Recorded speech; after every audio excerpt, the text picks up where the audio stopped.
All right, so we've got our letters, and now we're going to start. And I've kind of picked out some colors here. I've got some greens, and I'm just going to work with these just so that we can see it. Now, these are just Prismacolor markers, so you can get whatever kind you want.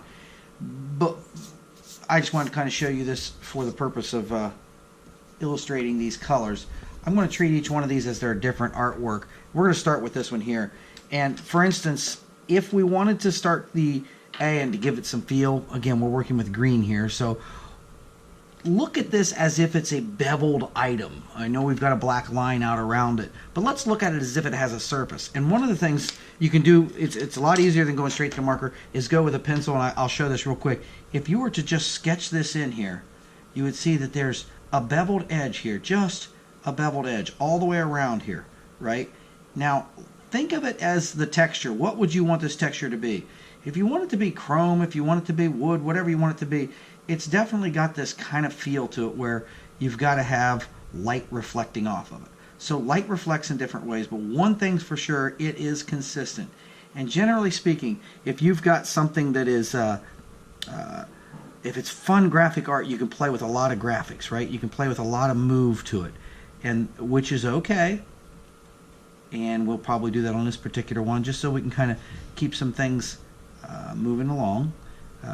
This is just a rough idea where we would go with this. Now, remember that light still coming from above reacts in certain ways. So you want to leave some areas to have a little bit of reflection coming into them. So what we're going to do is we're going to start with our lower portions down here. So I'm imagining that the light's coming up from this. So I'm going to start with its bottom way down here.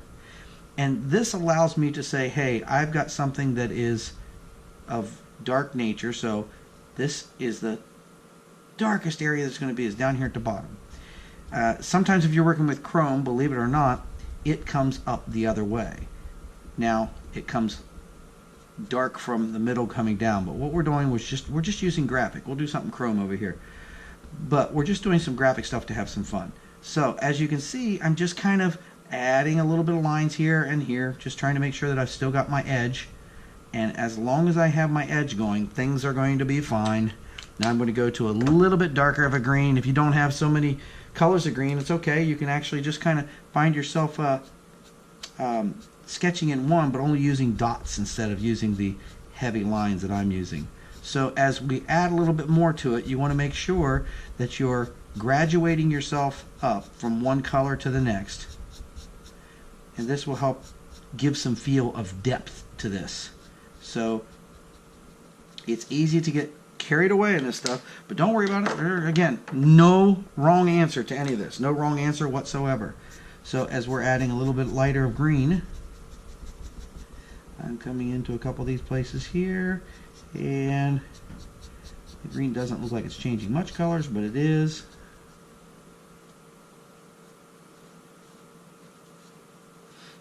And I'm going to leave that alone there. And here we go. We just add a little bit of light green to here. This starts to bring the color. Now keep in mind, I'm still going to try to keep all this as much as I can open from having any type of shadows. And there we go.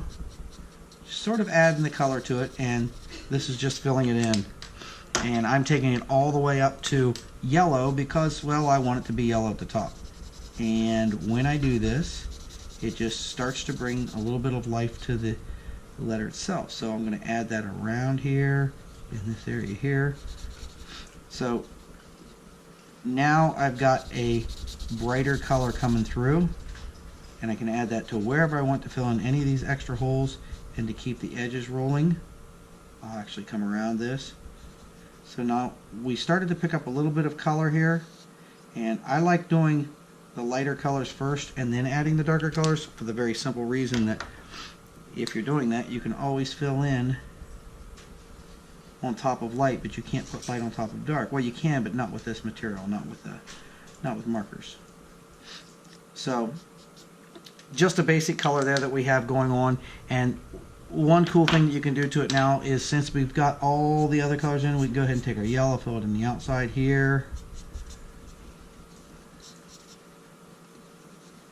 And it starts to show a little bit of depth to that letter. And you can see that these colors start to help it bring to life. Now that's just a fill of a color, and obviously just a few second, very fast fill. And you can go back in and start to add some of the character to this by sometimes adding bigger and bigger dots towards the bottom. Will give this thing a specialty feel to it. Okay, so you don't know, they're random, so don't try to get too much of where they're going to be, and that way you can kind of find your way around to what that colors are supposed to look like, and finish it off with just a touch of that. Now sometimes you can soften these things up, and there's a first color rendering. That's just a rough idea of it. It's Ohio Jimbo. Hey, please subscribe below. Click the bell beside it if you want to be alerted when I upload. And of course, leave comments below as well.